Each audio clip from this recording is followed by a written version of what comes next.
Suzanne ने अपने section के दो अहम मुखबिर वहां सेकंड ग्रुप की मुखबिरी के लिए भेजे हुए थे, जिनमें से एक फ्रांसो और दूसरा ग्रुप के दूसरे अफराद की निगरानी इंतहाई जदीद साइंसी आलात से करता रहा।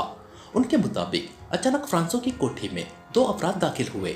उन्होंने फ्रांसो पर तशद्दुद किया, उससे मालूमात हासिल की और फिर उसे बेहोश करके नामालूम मकाम पर मुंतकिल कर दिया, क्योंकि जिस आले के साथ मुखबिरी की जाती थी वो मुतल्लिका फर्द की बेहोशी के दौरान काम न करता था, इसलिए उस मुकाम का इल्म न हो सका। बाद में भी उस आले ने काम न किया। इससे जाहिर होता है कि फ्रांसो को हलाक कर दिया गया। दूसरे ग्रुप की रिहाइशगाह पर अचानक चंद अफराद ने छापा मारा और उन्हें बेहोश कर दिया गया, और उसके बाद उनकी मुखबिरी करने वाले ने भी काम न किया। इससे जाहिर होता है कि पूरे सेकंड ग्रुप का भी खात्मा कर दिया गया। इन इत्तलात पर मैंने जरूरी समझा कि मजीद मालूमात हासिल करने के लिए थर्ड ग्रुप को हरकत में लाया जाए, जो तंजीम के लिए अहम मुखबिरी का काम सर अंजाम देता है। और ग्रुप का एक आदमी पाकिस्तान में भी काम करता है। उसने जो तहकीकात की है वो इंतहाई अहम है। उसके मुताबिक सेकंड ग्रुप का खात्मा पाकिस्तान सीक्रेट सर्विस के हाथों हुआ है, खासतौर पर एक आदमी अली इमरान के जरिए, जो सीक्रेट सर्विस के लिए काम करता है और इंतहाई खतरनाक तरीन सीक्रेट एजेंट समझा जाता है, बॉस ने कहा। और इस बार सुजैन समेत बाकी दोनों आदमियों के होंठ भी भिज गए। इस स्पेशल मीटिंग का मकसद पाकिस्तान सीक्रेट सर्विस के आइंदा मुमकिन इकदाम से बचाव के लिए लाए अमल तैयार करना है, क्योंकि सीक्रेट सर्विस जाहिर है सिर्फ सेकंड ग्रुप का खात्मा करके इत्मीनान से न बैठ जाएगी। और यकीनन उन्हें यह मालूम हो गया होगा कि फाइल रूबी के जरिए पहुंच चुकी है, और हमारी तंजीम के बारे में भी उन्हें इल्म हो गया होगा। गो हमारी तंजीम ने आज से पहले कभी किसी एशियाई मुल्क के खिलाफ भरपूर काम न किया। हमारा दायरे कार ज्यादातर सुपर पावर्स की लेबोरेटरियों में तैयार होने वाली इजाजत तक ही रहा है, लेकिन अब इस पाकिस्तानी सीक्रेट सर्विस के मुतालिक जो इत्तलात इकट्ठी की गई हैं, इससे जाहिर होता है कि यह सीक्रेट सर्विस खासी फाल, तेज और खतरनाक अफराद पर मुश्तमिल है। ये एक टीम की सूरत में इकट्ठे काम करते हैं, और जाहिर है ये फाइल हासिल करने के लिए लाजमन हमारे हेडक्वार्टर पर हमला करेंगे। इन्हें यह मालूम नहीं होगा कि फाइल मॉर्गन लेबोरेटरियों में पहुंच चुकी है। हमें उनके मुकाबले और उनके खात्मे के लिए पूरी तरह तैयार रहना चाहिए, बॉस ने कहा। ये तो कोई मुश्किल काम नहीं है बॉस, आप हुक्म करें। उनका खात्मा यहाँ तो इंतहाई आसानी से हो सकता है, रैमजे ने कहा। रैमजे, तुम्हारा सेक्शन मगरबी ऑस्ट्रेलिया में काम करता है और क्लार्क सेक्शन जनूबी ऑस्ट्रेलिया में, मेरा जाती सेक्शन शुमाली ऑस्ट्रेलिया में, और सुजैन सेक्शन क्वींसलैंड में, जहाँ मॉर्गन जंगलात वाक़ई है। इसलिए अब हमारा काम भी इसी तरह बढ़ जाएगा। हर इलाके में हमारे हेडक्वार्टर मौजूद हैं। सेकंड ग्रुप का राब्ता मेरे सेक्शन के साथ था, जिसे मेन हेडक्वार्टर कहा जाता है। इसलिए मुझे यकीन है कि ये लोग बराह रास्त मेन हेडक्वार्टर पर हमला करेंगे। मैं इनका खात्मा करूंगा, लेकिन ये भी हो सकता है कि वो मेरे सेक्शन में आने की बजाय दूसरे सेक्शंस की तरफ पहुंच जाए। तो सबने अपने अपने इलाके में होशियार रहना है। हमारा आपस में राब्ता रहेगा। ये लोग मेकअप में भी माहिर हैं, इसलिए हमें बेहद चौकन्ना और होशियार रहना होगा, बॉस ने कहा। यस बॉस, इस तरह वाकई ये जहां भी पहुंचेंगे वहां आसानी से खत्म हो सकेंगे, उन तीनों ने कहा। ओके, मैं ये फाइल सुजैन के हवाले कर देता हूँ ताकि ये उसे हिफाजत के साथ डॉक्टर फ्रांक तक पहुंचा दे। डॉक्टर फ्रांक बाकी काम खुद ही कर लेगा, और उसके साथ ही मीटिंग बर्खास्त। अब बाकी हिदायत तुम सबको ट्रांसमीटर पर ही मिलेगी, बॉस ने कहा और उठ खड़ा हुआ। उसके साथ ही बाकी तीनों भी खड़े हो गए। सुजैन, तुम मेरे दफ्तर में आओ ताकि मैं फाइल के मुतालिक तुम्हें जरूरी हिदायत दे सकूं, बॉस ने कहा और तेजी से दरवाजे की तरफ बढ़ गया। सुजैन भी उसके पीछे चलती हुई दरवाजे से बाहर निकल गई। बैठो सुजैन, बॉस ने एक दफ्तरनुमा कमरे में दाखिल होकर एक कुर्सी की तरफ इशारा करते हुए कहा, और खुद वो एक तरफ मौजूद अलमारी की तरफ बढ़ गया।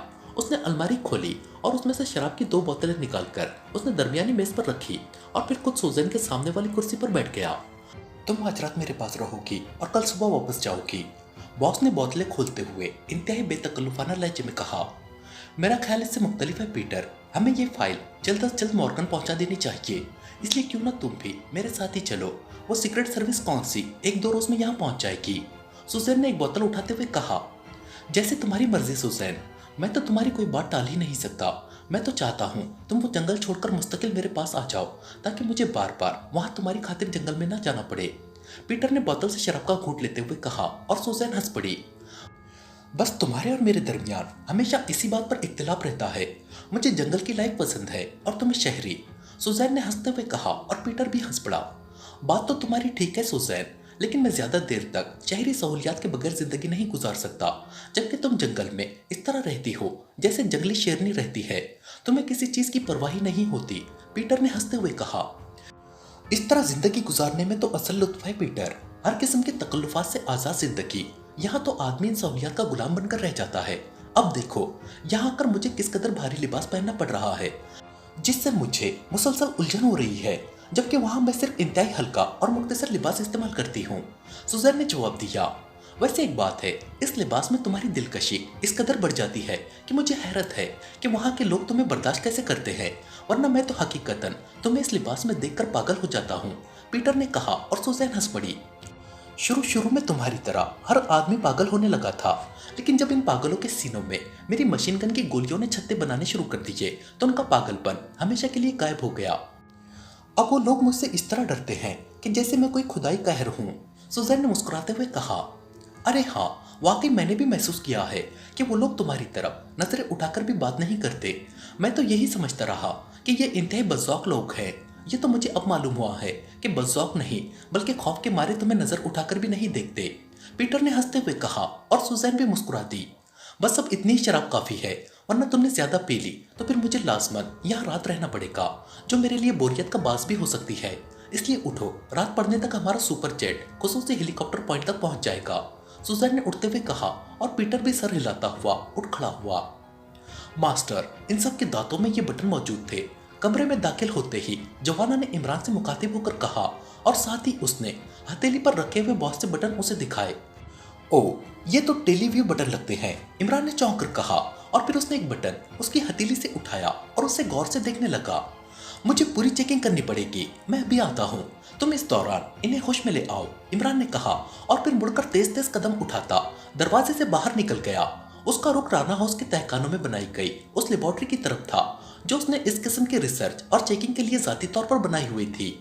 लेबोरेटरी में पहुंचकर उसने एक जदीद मशीन की मदद से उसे अच्छी तरह चेक किया और फिर उसने बटन को एक तरफ रखकर उस ट्रांसमीटर की चेकिंग के बाद वो उठा और लेबोरेटरी की मखसूस लाइटें ऑफ करके दोबारा उस बड़े कमरे की तरफ बढ़ गया जहां फ्रांसो और उसके साथियों को रखा गया था।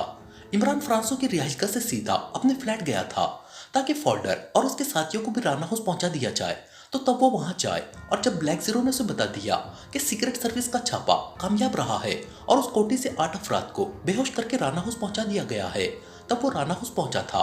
पहले उसका ख्याल था कि वो उनसे तफसीली पूछगछ के बाद इस ट्रांसमीटर को लेबोरेटरी में चेक कर लेगा, लेकिन जवाना ने बटन देकर उसे पहले लेबोरेटरी में जाने पर मजबूर कर दिया था। बहरहाल उसी से ये फायदा जरूर हुआ था कि उसे इस फिक्स फ्रीक्वेंसी की मदद से ये मालूम हो गया था कि इस तंजीम का मेन हेडक्वार्टर ऑस्ट्रेलिया के शुमाली इलाके में स्प्रिंग नामी शहर में वाक़ है और ये उसके नज़दीक इंतहाई कीमती मालूमात थी।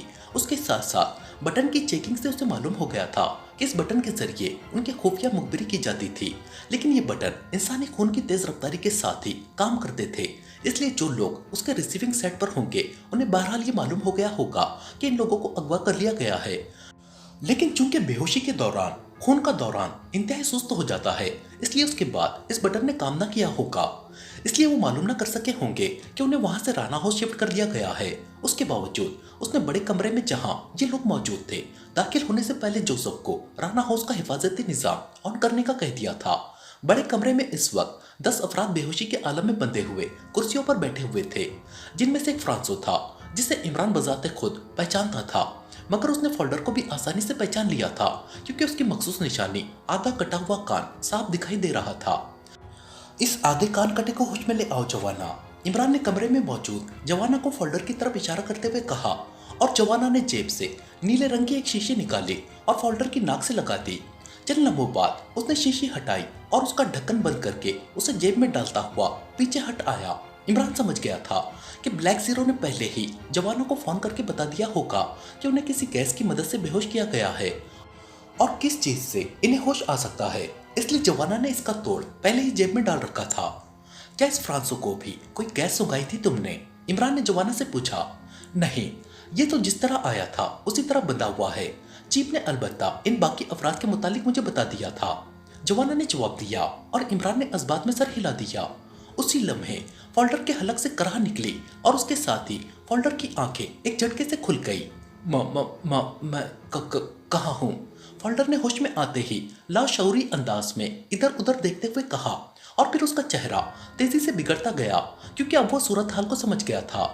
तुम्हारा नाम फोल्डर है और तुम्हारा ताल्लुक टेक्सॉट से है, इमरान ने मुस्कुराते हुए कहा। तुम्हारी मालूमात दुरुस्त है, फोल्डर ने होंठ भींचते हुए जवाब दिया। और टेक्सॉट का मेन हेडक्वार्टर शुमाली ऑस्ट्रेलिया के शहर स्प्रिंग में है। क्यों? इमरान ने कहा तो फोल्डर चौंक पड़ा। ओह, तुम्हें ये सब कुछ कैसे मालूम हो गया? इस बार फोल्डर के चेहरे पर शदीद हैरत के तासुरात उभर आए थे। जहां तक मुझे मालूमात थी वो मैंने तुम्हें बता दी है, अलबत्ता मजीद तफसीलात तुमने मुझे बतानी है।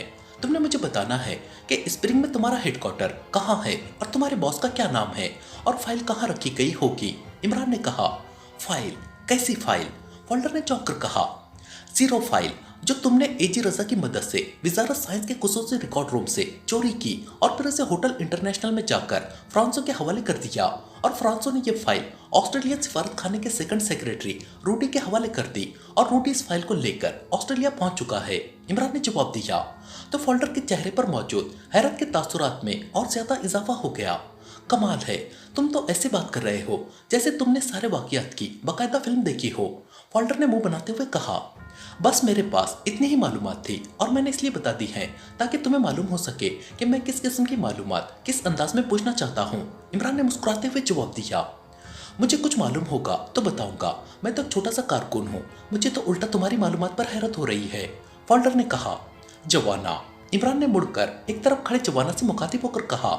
यस बॉस, जवाना ने चौंक कर कहा। फोल्डर की गर्दन खंजर से काट दो, जो शख्स को जानता ना हो उसे जिंदा रखने का क्या फायदा, इमरान ने सर्द लहजे में कहा। यस बॉस, जवाना ने कहा और उसके साथ ही उसने जेब से एक बड़ा सा मगर इंतहाई तेजदार खंजर निकाला और फोल्डर की तरफ बढ़ने लगा। रुक जाओ, मैं बताता हूँ, इस देव को रोक लो, इसे तो देखकर ही मुझे वहशत होती है, यकलक फोल्डर ने चीखते हुए कहा। वहीं रुक जाओ जवाना, अलबत्ता अगर इसकी जबान रुके तो तुम्हें इजाजत है कि इसकी गर्दन अलहदा कर देना, इमरान ने सर्द लहजे में कहा। सुनो, पहले तुम वादा करो कि अगर मैंने मालूमात मुहैया कर दी तो तुम मुझे मारोगे नहीं, फोल्डर ने कहा। इसका फैसला तुम्हारी मुहैया करदा मालूमात की बिना पर ही हो सकता है। अगर तुमने मेरे मतलब की मालूमात मुहैया कर दी तो मेरा वादा है कि तुम्हें जिंदा रहने दिया जाएगा, वरना दूसरी सूरत में तुम्हारी छुट्टी और फिर दूसरों से बात होगी। बहरहाल तुम सब में से जो भी दुरुस्त और तफसीली मालूमात मुहैया कर सकेगा वही जिंदा रहेगा, इमरान ने सर्द लहजे में कहा। मैं तुम्हें इन सबसे ज्यादा मालूमात मुहैया कर सकता हूँ क्योंकि मैं वो कुछ जानता हूँ जो फ्रांसो भी नहीं जानता। मैं सेकंड ग्रुप में शिफ्ट होने से पहले मेन हेडक्वार्टर में ही काम करता रहा हूँ, इसलिए मैं टेक्सॉट के मुतालिक सब कुछ जानता हूँ और मैं तुम्हें तफसीली मालूमात मुहैया कर सकता हूँ, फोल्डर ने कहा। ओके, फिर बताओ, इमरान ने कहा। टेक्सॉट तंजीम ऑस्ट्रेलिया की सबसे बड़ी तंजीम है। एशिया में हमारा ये पहला मिशन था। इस तंजीम के तहत 3 ग्रुप काम करते हैं। फर्स्ट ग्रुप तो सुपर पावर्स की लेबोरेटरियों से फार्मूले चोरी करता है, जबकि सेकंड ग्रुप सुपर पावर से हटकर दूसरे मुल्कों में काम करता है और थर्ड ग्रुप सिर्फ मुखबरी का काम करता है। इस ग्रुप के अफराद पूरी दुनिया में फैले हुए हैं। यहाँ पाकिस्तान में भी थर्ड ग्रुप के मुखबिरों ने ही जीरो सर्किट के बारे में इत्तला दी थी। चुनांचे चीफ बॉस ने सेकंड ग्रुप की ड्यूटी लगाई और हम यहाँ आ गए। हमारा हेडक्वार्टर यूरोप में है, फ्रांसो उसका इंचार्ज है और मैं सेकंड चीफ। बाकी हमारा ग्रुप 200-250 एजेंटों पर मुश्तमिल है, जिनमें से ये 8 एजेंट इस मिशन के लिए हम साथ लाए थे, फोल्डर ने तफसील बताते हुए कहा। गुड, तुम अच्छे जा रहे हो। अगर तुम इसी तरह बताते रहे तो मेरा वादा है कि न सिर्फ तुम जिंदा रहोगे बल्कि तुम्हें तंजीम के खात्मे के बाद ऑस्ट्रेलिया में पाकिस्तान के सरकारी एजेंट के तौर पर तैनात कर दिया जाएगा। इस तरह तुम बेपनाह मुराद भी हासिल कर सकोगे और जराइम की दुनिया से भी निकल आओगे। ये मैं इसलिए कह रहा हूँ कि तुम मुझे एक ज़हीन आदमी लगते हो, तुम्हारी जहानत को मस्बत अंदाज में काम आना चाहिए, इमरान ने कहा। ओ तो तुम्हारा ताल्लुक पाकिस्तान हुकूमत से है, फोल्डर ने चौंक कर कहा। हाँ, मैं पाकिस्तान सीक्रेट सर्विस के लिए कॉन्ट्रैक्ट पर काम करता हूँ, लेकिन सीक्रेट सर्विस का चीफ मेरी बात नहीं टालता, इसलिए तुम्हें बेपनाह मिराद मिल सकती है, इमरान ने कहा। वेरी गुड, ये तो मेरे लिए वाकई एक ख्वाब था कि मेरी कोई कभी सरकारी हैसियत भी बन जाए। मैं तुम्हें अब सब कुछ बता दूंगा, सब कुछ, फोल्डर ने खुश होते हुए कहा। उसी लम्हे फ्रांसो के जिस्म में भी हरकत पैदा होने लगी।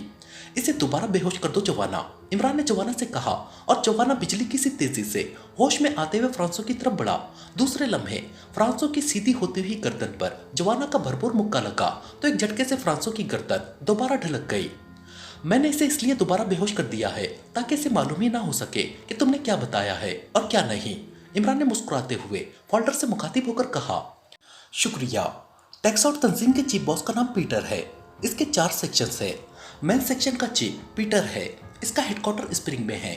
और उसे ही मेन हेडक्वार्टर कहा जाता है। दूसरा सेक्शन मगरबी ऑस्ट्रेलिया में काम करता है, उसका चीफ रैमसे है। और जनूबी ऑस्ट्रेलिया में काम करने वाले सेक्शन का चीफ क्लार्क है।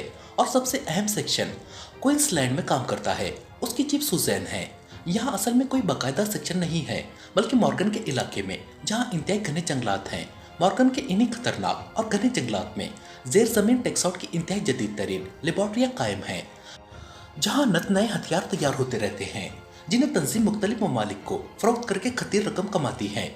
इन लेबॉर्ट्रियों की हिफाजत के लिए जंगल में ही सेक्शन हेडक्वार्टर कायम किया गया है, जिसकी इंचार्ज सुजैन है। वो नौजवान लड़की है, लेकिन इंतहाई ज़हीन और तेज तर्रार होने के साथ साथ इंतहाई सफ़ा और जालिम भी है। पूरा सेक्शन उससे इसी तरह खौफ खाता है जैसे कोई मौत से डरता है। उसके ताल्लुकात सिर्फ पीटर से है, लेकिन कहा यही जाता है कि वो लाजमन किसी रोज पीटर को भी हलाक कर देगी और फिर वो टेक्सॉट की चीफ बॉस बन जाएगी। फोल्डर ने पूरी तफसील बताते हुए कहा, तुम्हारा मतलब है टेक्सॉट इस फाइल से हथियार खुद तैयार करेगी, फार्मूला किसी को फरोख्त नहीं करेगी? इमरान ने उम्मीद भरे लहजे में पूछा। हाँ, टेक्सॉट फार्मूले फरोख्त नहीं करती, जदीद तरीन हथियार खुद तैयार करके फरोख्त करती है। और अब तक फाइल यकीनन मॉर्गन पहुंच चुकी होगी और उस पर काम शुरू भी कर दिया गया होगा। फोल्डर ने जवाब दिया। क्या तुम कभी मॉर्गन गए हो? इमरान ने पूछा। मैंने बताया है कि मैं पहले पीटर के साथ काम करता था, फिर इस सुजैन की वजह से झगड़ा हो गया और पीटर ने मुझे हलाक करने की बजाय सेकंड ग्रुप में शिफ्ट कर दिया। और पीटर सुजैन के पास अक्सर आता जाता रहता है। मैं भी 2-3 बार उसके साथ गया हूँ, लेकिन सिर्फ सुजैन के हेडक्वार्टर तक। लेबॉर्ट्रियों में जाने की किसी को इजाजत नहीं, हत्ता कि सुजैन और पीटर भी नहीं जा सकते। वहाँ का इंचार्ज डॉक्टर फ्रांक है और डॉक्टर फ्रांक टेक्सॉट का अहम आदमी है, लेकिन वो सिर्फ लेबॉर्ट्रियों तक ही महदूद रहता है। फोल्डर ने जवाब देते हुए कहा, तुम्हारा झगड़ा किस बात पर हुआ था जिसकी वजह से तुम्हें मेन सेक्शन से सेकंड ग्रुप में शिफ्ट कर दिया गया? इमरान ने पूछा। सुजैन ने मुझे शराब लाने का हुक्म दिया। उसका लहजा ऐसा था कि मुझे गुस्सा आ गया और मैंने उससे लहजा दुरुस्त करने के लिए कहा। उस पर सुजैन बिगड़ गई और उसने पीटर से कहा कि मुझे फौरन गोली मार दे, लेकिन पीटर मेरी सलाहियतों से वाकिफ था। उसने मुझे हलाक करने की बजाय सेकंड ग्रुप में शिफ्ट कर दिया और शायद इस सुजैन से कह दिया कि मुझे हलाक कर दिया गया है। फोल्डर ने तफसील बताते हुए कहा, इसका मतलब है कि तुम में वाकई खुददारी मौजूद है। ओके, अब तुमने वाकई जिंदा रहने का इस्तेकाक साबित कर दिया है, इमरान ने कहा। और फिर उसने जवाना को इशारा किया कि वो फोल्डर को रिहा कर दे। शुक्रिया मिस्टर, फोल्डर ने कुर्सी से उठते हुए कहा। अली इमरान और ये मेरा साथी जवाना है, इमरान ने मुस्कुराते हुए कहा। लेकिन तुम किस खुददारी की बात कर रहे थे? मैं समझा नहीं, फोल्डर ने हैरत भरे लहजे में कहा। औरत का हुक्म न मानने की, इमरान ने मुस्कुराकर कहा। तो फोल्डर बेख्तियार हंस पड़ा। उसका लहजा वाकई बेहद गलत था, वरना मैं अपने बॉस का इंतहाई फरमाबरदार रहता हूँ, इसलिए तो पीटर ने मुझे हलाक न कराया था, फोल्डर ने कहा। औरतों का लहजा ही गलत है। बहरहाल अब तुम क्या चाहते हो? 2 सूरतें हैं, एक तो ये कि तुम्हें इस इमारत से बाहर भिजवा दिया जाए और तुम जहाँ जी चाहे चले जाओ। दूसरी सूरत यह है कि तुम हमारा साथ दो और हमें मॉर्गन में लेबॉर्ट्रियों और सुजैन के अड्डे के बारे में पूरी तफसीलात बता दो। इसके जवाब में तुम्हें ऑस्ट्रेलिया में पाकिस्तान की तरफ से एजेंट बनाया जा सकता है, इमरान ने कहा। मैं तुम्हारे साथ वहां मॉर्गन जाने के लिए तैयार हूँ। मैं तुम्हें बराह रास्त वहां तक पहुंचा सकता हूँ, फोल्डर ने कहा। और इमरान हंस दिया। Mister folder, Pakistan secret service कोई छोटी सी तंजीम नहीं है। ऑस्ट्रेलिया में भी उसके एजेंट मौजूद हैं। यहाँ से उन्हें तफसीलात मुहैया कर दी जाएंगी और बाकी मिशन वो खुद मुकम्मल कर लेंगे, इमरान ने मुस्कुराते हुए कहा। ओह अच्छा, ठीक है, मैं तफसीलात मुहैया करने के लिए तैयार हूँ, फोल्डर ने कहा। आओ मेरे साथ, इमरान ने कहा। और फिर फोल्डर को साथ लिए उस कमरे से निकलकर एक और कमरे में आया और उसने फोल्डर को एक कुर्सी पर बैठने का इशारा किया और खुद उसने मेज पर रखा हुआ एक बॉक्स उठाकर उसका बटन दबा दिया। यस बॉस, डब्बे में से जोसेफ की आवाज सुनाई दी। जोसेफ, लाइब्रेरी से ऑस्ट्रेलिया का तफसीली नक्शा ले आओ, इमरान ने कहा। और बटन ऑफ करके वो भी दूसरी कुर्सी पर बैठ गया। थोड़ी देर बाद जोसेफ अंदर दाखिल हुआ और उसने एक रोल किया हुआ नक्शा इमरान के सामने रखा और वापस चला गया। इमरान ने नक्शा खोला और फिर फोल्डर से तफसीलात पूछने में मसरूफ हो गया। कमरे में ट्रांसमीटर की तेज सीटी गूंजते ही पीटर यकलक चौंक कर उठा और उसने उकब में मौजूद अलमारी खोलकर अंदर मौजूद लॉन्ग रेंज ट्रांसमीटर उठाकर मेज पर रख दिया। सीटी की तेज आवाज उस ट्रांसमीटर से निकल रही थी। उसने जल्दी से उसके 2 बटन दबा दिए तो सीटी की आवाज पर एक इंसानी आवाज छा गई।